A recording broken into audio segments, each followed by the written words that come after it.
Buenas noches, buenos días, buenas tardes en todas partes del mundo. Tengo el placer de conversar con Roque Ordóñez, asambleísta por la provincia de Azuay. Bienvenido, debes estar con un dolor de cabeza grande frente para los diversos problemas por los que atraviesa el Ecuador. Cuéntanos, ¿cuál es la preocupación que más te consume el tiempo y hasta cierto punto la predisposición de enfrentar ese problema? Por favor, Roque, bienvenido. Muchas gracias, Marco, por la invitación. Un saludo cordial a la ciudadanía cuencana, suaya y ecuatoriana que nos ve y nos escucha por este prestigioso medio de comunicación. Bueno, son varios temas que demandan la preocupación en el ámbito de la fiscalización y la legislación en la Asamblea Nacional. Estamos ya 5 o 6 meses en funciones en donde lamentablemente vemos cómo el Poder Ejecutivo impone su voluntad en el Pleno de la Asamblea Nacional, en donde no se permite la discusión, la posición de diferentes criterios, las divergencias legítimas que nosotros podamos tener con el Ejecutivo, con el Gobierno Nacional. Nosotros somos una bancada de oposición al gobierno nacional y que lamentablemente el presidente de la Asamblea no permite la discusión efectiva en el ejercicio parlamentario de los diferentes proyectos normativos que han terminado aprobándose en el Pleno de la Asamblea Nacional sin mayor análisis, sin mayor discusión, sin mayor participación de los diferentes sectores y que un ente institucional en un Estado constitucional y de derechos, como es la Corte Constitucional, han terminado cuestionando y objetando varios artículos y varias normas que no han tenido el carácter de urgente, que no han tenido la unidad de la materia, como lo establece la propia ley orgánica de la función legislativa, y que por otro lado, en el ámbito de la fiscalización, al gobierno nacional le incomoda mucho que en el Pleno de la Asamblea Nacional se pueda llevar adelante un proceso real, objetivo de fiscalización sobre grandes temas que le preocupa más allá de las posiciones políticas que nosotros podamos tener. Por ejemplo, voy a dar 2, 3 ejemplos muy puntuales.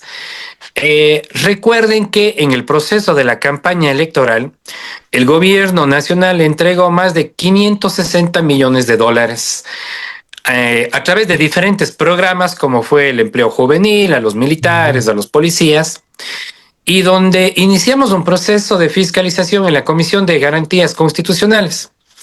Y que a través de una disposición, a través de una resolución por parte del Pleno de la Asamblea, por parte del CAL específicamente, terminó de una manera ilegal y legítima, derivando este inicio de un proceso de fiscalización a la Comisión de la Impunidad, que es la Comisión de Participación, donde tiene mayoritariamente el Gobierno Nacional mayoría. Ya. Sobre el caso Progen, 2 temas. Quisimos plantear un cambio del orden del día en el Pleno de la Asamblea para que la ministra Inés Manzano acuda al Pleno de la Asamblea Nacional y nos dé cuentas a los ecuatorianos sobre el informe de la Contraloría, por ejemplo, donde se dice que más de 100 millones de dólares se farrearon sobre el caso Progen, en donde se contrataron barcazas que no cumplían los estándares, basura. Eso fue lo que se contrató el gobierno nacional en estas barcazas. Y que lamentablemente cuando iniciamos ese proceso de fiscalización nuevamente en la Comisión de Garantías, en donde claramente la ley orgánica de la función legislativa establece que si es que se inició ya un proceso de fiscalización en una comisión, ninguna otra comisión podrá intervenir en ella. Y lo que hicieron, a través de una resolución del CAL ilegítima y ilegal, terminaron, vuelvo y repito, derivando a la comisión de participación. Y otro tema clave y fundamental, la consulta previa, libre e informada, un caso muy cercano a Cuenca, a la Suaya, respecto al tema de Quinzacocha, se estaba trabajando en la Comisión de Garantías Constitucionales y Derechos Humanos el proceso de la consulta previa libre e informada. Y nuevamente, a través de una resolución ilegal y legítima, terminan derribando a la Comisión de Participación, a la Comisión de Biodiversidad, en donde tiene mayoría el gobierno nacional. Y lo último, que es de Ripley, que es desastroso para un antecedente del derecho parlamentario. Nuestra comisión es Comisión de Derechos Constitucionales, Derechos Humanos, donde iniciamos un proceso de fiscalización a raíz de los acontecimientos del paro a nivel nacional, específicamente en la provincia de Imbabura, para conocer los hechos suscitados respecto al asesinato del comunero Efraín Fuérez, en donde vimos a través de los diferentes videos de los medios de comunicación y las redes sociales como unos malos elementos, unos militares, a mansalva golpearon a un cadáver y a su compañero en el piso. Vimos a través de las redes sociales. Sí. Iniciamos ese proceso de fiscalización y nuevamente el CAL, a través de una resolución ilegal, ilegítima, espurria, derribaron a la Comisión de Seguridad. Y el día de ayer, recuerde que esta semana el alcalde de Guayaquil acudió a la Comisión de Garantías para seguir en el ámbito de nuestras competencias en la Comisión de Garantías el caso Porsche, que hubo una explosión el 4 de junio de este año en donde los comuneros, los comerciantes de la bahía que les recibimos una semana después de lo acontecido en la ciudad de Guayaquil, iniciamos un proceso de fiscalización en donde hay la trazabilidad del vehículo Porsche Cayenne perteneciente a la familia del presidente, perteneciente a la industria molinera, que es la empresa ícono de la familia del actual presidente, y que nuevamente el día de ayer hay una resolución en que nuevamente nos retiran las competencias. Entonces, le hago este pequeño antecedente, son más de 5 o 6 temas trascendentales que hemos iniciado el proceso de fiscalización y que lamentablemente el gobierno nacional, a través de el CAL, a través de resoluciones ilegales y legítimas, le incomoda enormemente para que las autoridades acudan a la Asamblea Nacional y le rindan cuentas. Y lo último, un caso súper cercano a nosotros, la ministra Inés Manzano. ¿Cómo así? A cuenta de que se entregó la licencia ambiental al proyecto Loma Larga Quinzacocha. ¿Cómo así entregó? Cuando no se estaban cumpliendo los parámetros legales y constitucionales y que quisimos pedir la presencia de ella en el Pleno de la Asamblea Nacional y que la mayoría oficialista ha bloqueado enormemente los diferentes cuestionamientos al gobierno nacional. Bueno, eso es lo que hemos venido viendo en estos últimos 5 o 6 meses de nuestro accionar en la Asamblea. Esos son los puntos de vista de la bancada que está en la oposición, como tú dijiste. Pero yo no sé si al bloquear las investigaciones se persigue la impunidad, se persigue limpiar el nombre de los diferentes estamentos del Estado y quienes han participado en estos actos que realmente son groseros. Se pretende gobernar a través de decretos que son emergentes, en fin, calificados de alguna forma. Es decir, el gobierno acusa que ustedes de la oposición están obstruyendo el trabajo y que esto representa pérdida de seguridad, pérdida de ciudadanía, perdón, de soberanía, en fin, incluso el desarrollo del país. ¿Qué dices frente a eso? Porque eso es lo que más motiva a la ciudadanía a conocerlo. Bueno, el gobierno puede decir muchas cosas, constantemente le miente al pueblo ecuatoriano. En el caso muy puntual respecto al tema de seguridad, recuerden que quienes hemos solicitado la presencia de las máximas autoridades para que acudan y rindan cuentas en el Pleno de la Asamblea, recuerde que ya va a ser un año que nos subieron el IVA del 12 al 15%. Han recaudado más de 2.000 millones de dólares, 2.000 millones de dólares para brindarnos seguridad a los ecuatorianos. En este momento, ¿los ecuatorianos tenemos mayor seguridad? No. En este momento, recuerde que en la Asamblea Nacional aprobaron la ley No Más Apagones hace un año y un poco más. ¿Tuvimos apagones?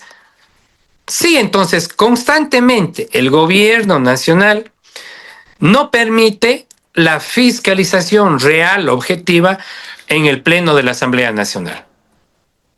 Ya, de acuerdo contigo en la situación de que no hay una planificación lista para continuar, para tratar los problemas nacionales, pero acabamos de vivir hace algunos días dentro de la realidad nacional, 30 días de un paro en donde se violentaron derechos humanos, 140, 150 aproximadamente violaciones son los que señalan incluso medios internacionales.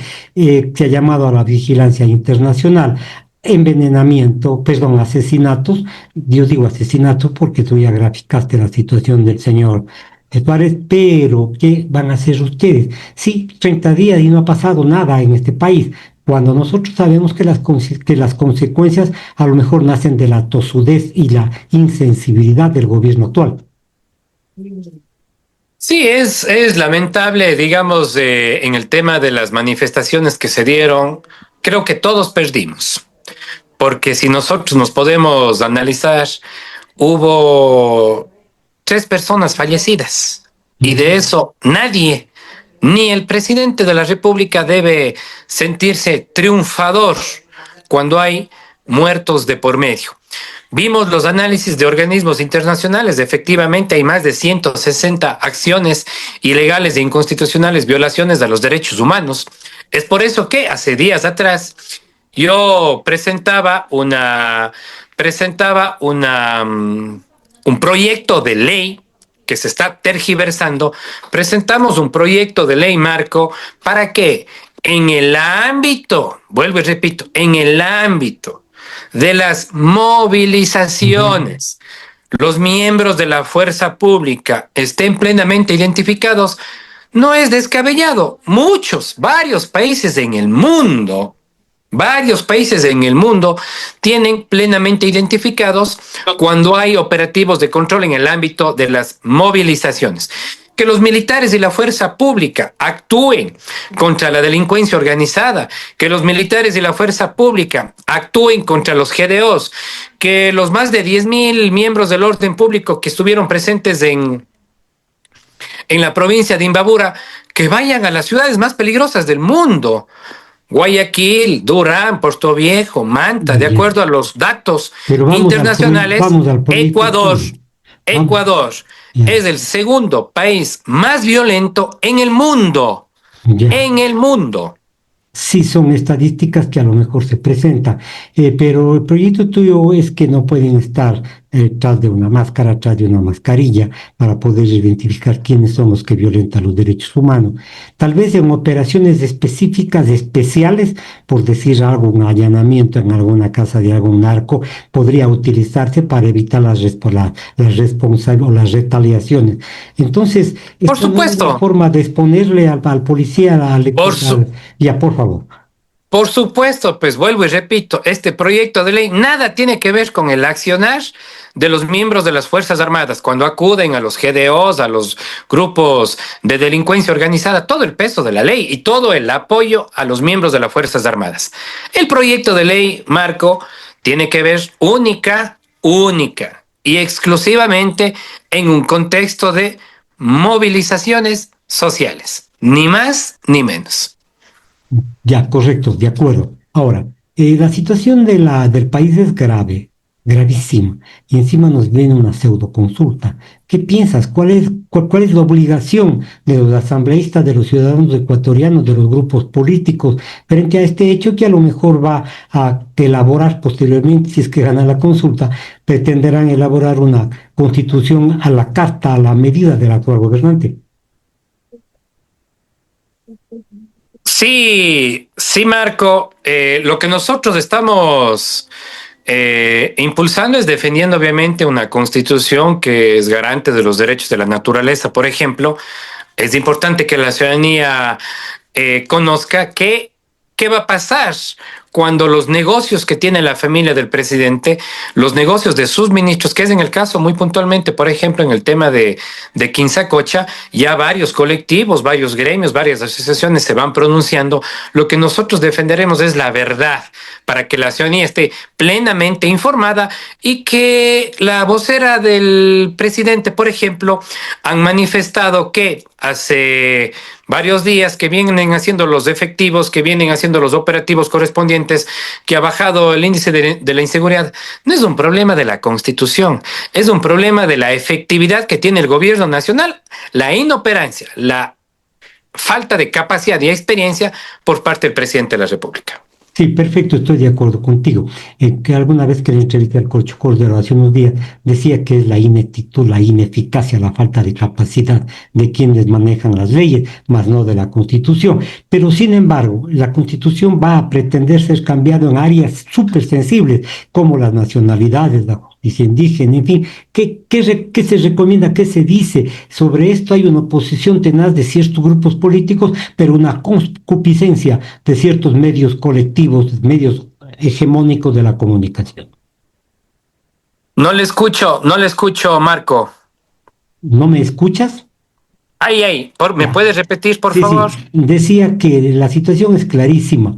Se pretende hacer la Constitución a la medida de, yo diría, pues retirar derechos de los ciudadanos, como las nacionalidades, la justicia indígena, la Corte Constitucional, en fin. Esto entonces hace que la Constitución vaya formándose, alineándose con el plan que tiene el gobierno, pero ¿qué decimos los periodistas, los grupos sociales, los grupos hegemónicos? Estamos dirigiendo la situación a un punto determinado. Sí, lo que nosotros, vuelvo y repito, hemos venido solicitando es transparencia por parte del gobierno nacional, y es importante que todos, absolutamente todos, los medios de comunicación, los diferentes sectores, cuestionen las diferentes versiones que hay por parte del gobierno nacional. No puede ser posible que tengamos un presidente que constantemente vaya a diestra y siniestra por parte a lo largo y ancho del país y le vaya mintiendo al pueblo ecuatoriano. Lo que nosotros queremos también es mayor presencia, mayor investigación de los diferentes espacios, de los diferentes medios de comunicación para buscar la verdad, y que el pueblo ecuatoriano cuestione las diferentes actuaciones ilegales y legítimas en todo el ámbito de el gobierno nacional. Perfecto. Por otro lado, ustedes han censurado. Estimado Marco, creo que tengo que ir cerrando el tema porque tengo que volarme le había comentado, tengo que entrar ya a una reunión que nos han llamado de la bancada. No sé si podemos ir cerrando, mil disculpas, Sí, Marco. sí, Roque, entiendo. Tu despedida y tu mensaje al pueblo ecuatoriano. Sí, más bien a los ciudadanos a estar informados. Creo que una de las tareas fundamentales de los ecuatorianos es que nos informemos, que no nos dejemos llevar por lo que dicen los actores políticos, por lo que dicen los medios de comunicación o los grandes medios de comunicación, que constantemente están desinformando a los ciudadanos, que más bien con ánimo, con entusiasmo y con alegría estamos seguros que vendrán días mejores para los ecuatorianos, que la esperanza está cerca y hay que seguir luchando por nuestros sueños, por nuestros trabajos, por nuestros ideales y por mejorar la calidad de vida de los ecuatorianos. Bien, muchas gracias. Señoras y señores, conversé hoy en la tarde, hoy en la noche con Roque Ordóñez, asambleísta por la provincia de La Suay. Nuevamente me despido y agradezco a la ciudadanía por la sintonía. Nos vemos en otra ocasión. No se trata de mayor número de personal del ejército ecuatoriano que está preparado para la guerra, que está preparado para el enfrentamiento. No se trata de decir mando 5, 6, 7, 8 mil miembros de las Fuerzas Armadas para que prácticamente destruyan el foco de insurgencia en la provincia de Imbabura.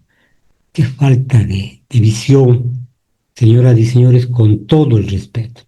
En estos tiempos de causas que son legítimas, debe buscarse el diálogo y de esta forma sortear los problemas que estamos viviendo. Se allanan domicilios, Se proceden a detenciones arbitrarias, se traslada a los detenidos a un lugar que no es propio de ellos, quiero decir, les trasladan a Esmeraldas cuando los presos deben estar en Imbabura.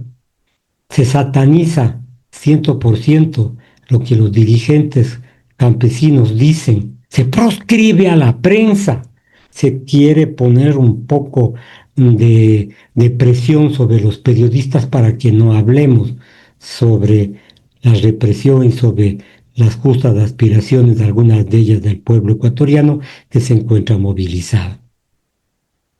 No es justo que nosotros estemos pasando una situación que llama a la reflexión.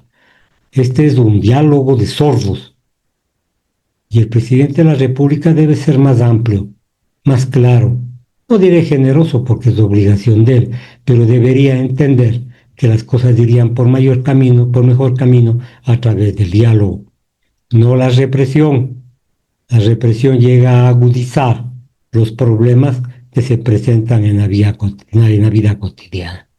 Ya llevamos 3 muertos, llevamos varias personas heridas, llevamos decenas de personas que han perdido su libertad. ¿Qué sacamos con esto? ¿Acaso la represión va a hacer que los pueblos, que las nacionalidades indígenas retrocedan? Me parece que la violencia que se está generando lleva a tomar mayores posiciones de fuerza al campesinado y a nuestros ancestros. Recordarán ustedes que hemos tenido dictaduras que han sido feroces y que causaron muertos. Mucha gente salió del país y estamos repitiendo el drama, estamos repitiendo la situación. Estamos reprimiendo al pueblo con una intención malévola de mantener el statu quo. Señores, el diálogo es la mejor forma de solucionar los problemas. Señores, están protestando las comunidades. No se pongan en la posición de que no dialogamos y tampoco supliquen. Pero el presidente debe ser magnánimo. Presidente de los ecuatorianos debe extender la mano para ver si soluciona el problema.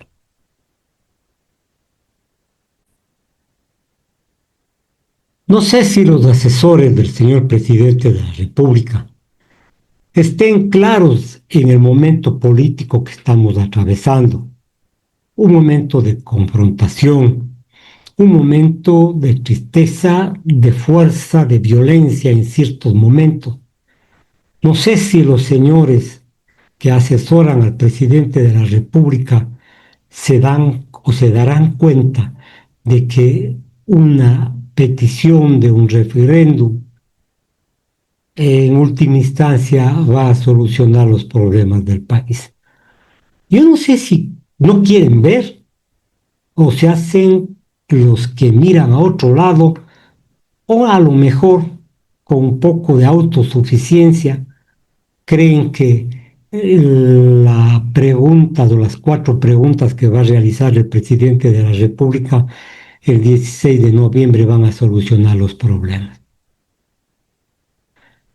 Repito, la situación política que vivimos de este momento de enfrentamiento posiblemente sea el principio de la muerte del referéndum. Me explico. Esta situación que hay en contra del presidente, en contra de sus políticas sociales, en fin, van a llevar posiblemente a que la consulta popular no sea la esperada en su resultado por el presidente de la República. Nos están desviando la mirada a otro lado, nos están haciendo que nosotros entremos a situaciones que a lo mejor oportunamente no son las mejores y viene entonces estas 4 preguntas que han sido calificadas por la Corte Constitucional. No sé, desde que permitieron que el señor Noboa cometa abusos en el proceso electoral, parece que la mea culpa les come y han bajado la cabeza y están permitiendo una serie de irregularidades dentro de la vida nacional, dentro de la vida democrática del país. La primera pregunta: ¿está de acuerdo con que se elimine la prohibición de establecer bases militares extranjeras o instalaciones extranjeras con propósitos militares y de ceder bases militares nacionales a fuerzas armadas o de seguridad extranjeras, reformando parcialmente la Constitución? Esta pregunta ya fue realizada en años anteriores y el pueblo ecuatoriano dijo no. Y dijo no porque las 9 bases de militares extranjeras en Colombia, por ejemplo, no han posibilitado o no han hecho nada para que baje el consumo y la producción, perdón, la exportación y la fabricación de las drogas en este país. Colombia vive sujeto este rato a una guerra civil prácticamente entre los grupos narcotraficantes, entre los grupos lavadores de dinero y, a más de eso, señoras y señores, nosotros tuvimos la base militar en Baltra y eso trajo una situación difícil, no creció. Baltra me refiero a el archipiélago de Colón o archipiélago de Galápagos, como se les conoce. Entonces, nosotros estaríamos abocados a una pérdida de la soberanía nacional y territorial por la presencia de bases extranjeras bajo el pretexto de seguridad. La seguridad no se consigue con bases extranjeras, no se consigue cediendo a lo mejor parte de las bases nacionales a los extranjeros. La seguridad, la situación del país no se cura con armas, con bases. Yo creo que se curaría con un mejor reparto de la riqueza. Esa sería la forma, pero siempre el Estado ha estado dominada por las autoridades del gobierno de turno, han privilegiado esta situación de llevar para su clase, para sus coidiarios, para las personas que están en sus movimientos políticos. Se puede, señoras y señores, convertir en una justificación para acciones extremas dentro del país, por ejemplo, la persecución política, el control de los recursos estratégicos. Señoras y señores, me parece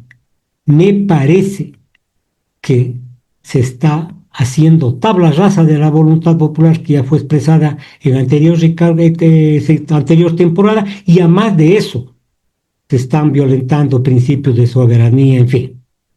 Esa es la primera pregunta. La segunda pregunta, que a lo mejor va a resultar pues con una mayoría, a lo mejor si es que no hay un rechazo general a la consulta: eliminar financiamiento estatal a los partidos políticos. La pregunta en su texto: ¿está de acuerdo que se elimine la obligación del Estado de asignar recursos del presupuesto nacional del Estado a las organizaciones políticas, reformando parcialmente la Constitución? Se ha desprestigiado tanto a los partidos políticos. Los partidos políticos en algún momento se han convertido en un lastre para la democracia ecuatoriana.